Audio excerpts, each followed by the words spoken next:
again. I'm doing it again. I'm doing it again. I'm doing it again. I'm doing it again.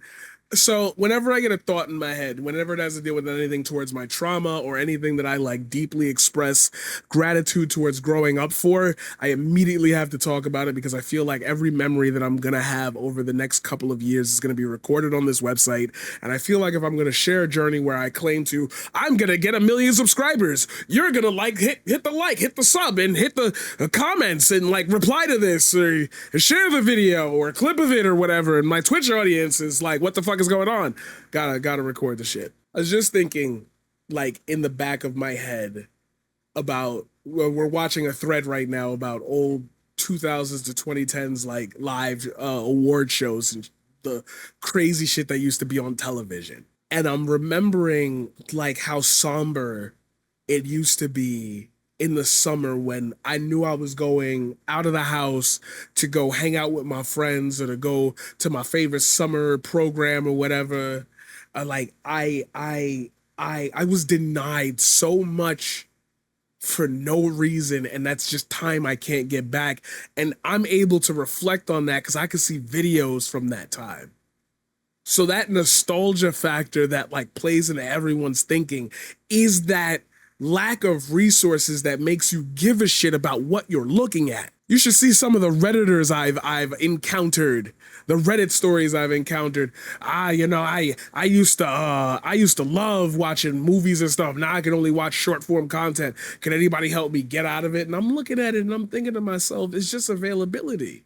You're older, you have less time, even though you technically have more, but you're so stressed out because I promise you, finances are absolutely on the top of your list of shit that's not handled. So your art and your ability to enjoy art suffers. What the fuck are we talking about with a stellar blade? Hogwarts Legacy, why are you supporting a transphobe?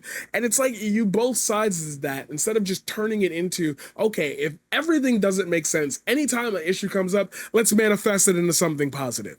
Let's just force the conversation to be had instead of scurrying and skeeting around it. Oh no, I don't want to. But you don't have confidence because you're all still sitting at that high school table looking through rose tinted glasses at a time where you weren't even really processing what the fuck was going on where you were. And this really, really starts to get USA specific. I understand that some countries got better child youth experiences. And as we're seeing in Palestine, some children have absolutely worse childhood. So let's play the first world problem game and get that out of the way before I dive into this because fuck you. I hate that like I can hear things that have nothing to do with what I'm talking about being replied to, and my brain immediately says, oh God, if you're gonna have a personal moment, you've gotta sprinkle it with a little parmesan of all the debate streamers and the fans that you've probably gathered through all over that before you start like giving them an honest interpretation of a social event. Shit was whack back then. Do you know why shit was whack back then? Because a new crop of kids had grown up that weren't affected by war. So with the change in dynamics in household, they had to do something for entertainment and it couldn't just be movies. Once things got interactive, people always wanted to play video games. That was always a thing. So we were trying so many different things to see what would stick because it was a brand new market.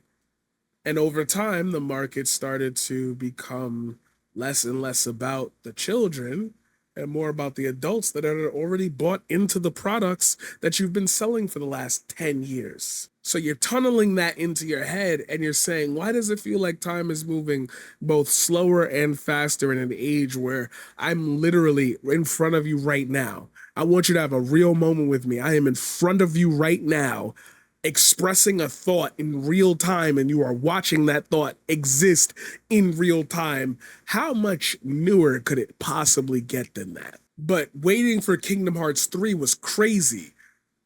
Now you can just emulate every game in the series. Why the fuck you even gotta buy it? The accessibility kills the thriving passion of I never got those games when I was a kid. My dad would always spend his money on drugs instead of like getting me stuff. So I had to have my family get it for me and whatever. And that's trauma I gotta process. But I can just play all the games now. They don't feel the same because they were made for that time. and you can experience that time, the time before, the time before, the time before. You're almost all of recorded history at this point, if you really look hard enough. And I wonder why people who talk about social and political issues don't have that as a framework.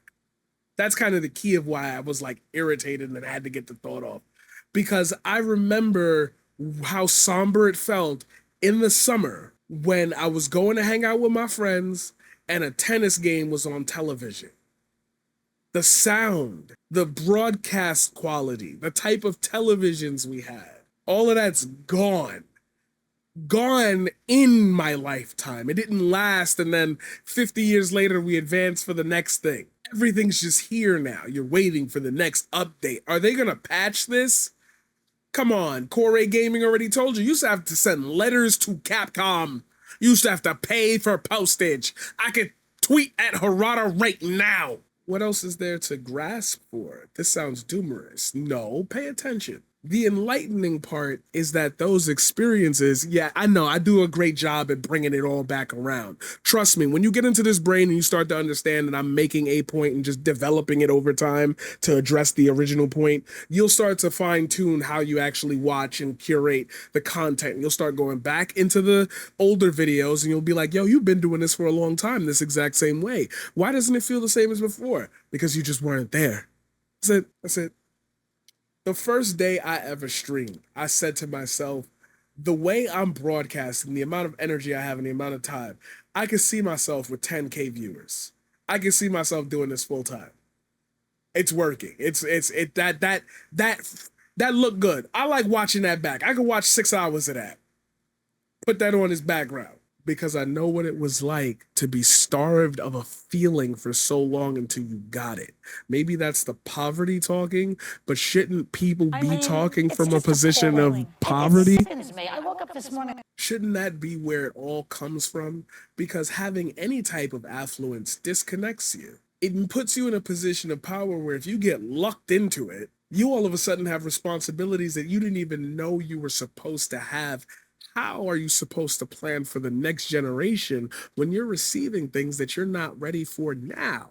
People say, oh, I'm incredibly blessed. Thank you. I found a community, this and that. And it ends with you, begins and ends with you. You and your close friends. You don't want to build outside of that because people are weird on the internet. But people aren't weird in real life. I just watched another random ass streamer say, I'm the most hated person on YouTube since Onision. Like, I don't even know who you are. Am I small time or are you like not the topic of attention?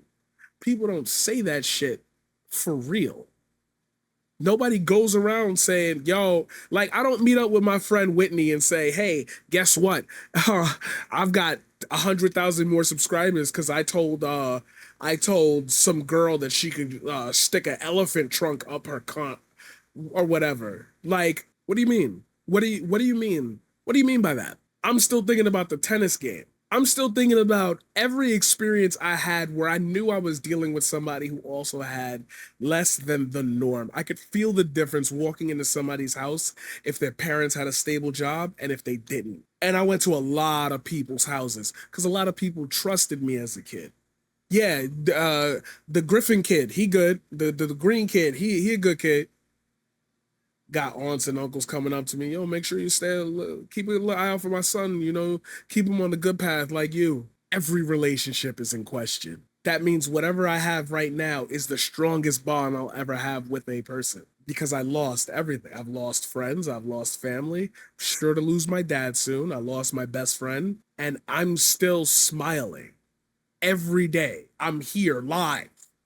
Peep the vision. If I could go through all of that and tell you there's something else to look forward to tomorrow, if I'm going through a genocide, which I'm losing friends in, and still tell you there's a better way for tomorrow, why wouldn't that be the basis for every debate? Why wouldn't that be the basis for every core point of contention? Why wouldn't that be the starting point for everybody?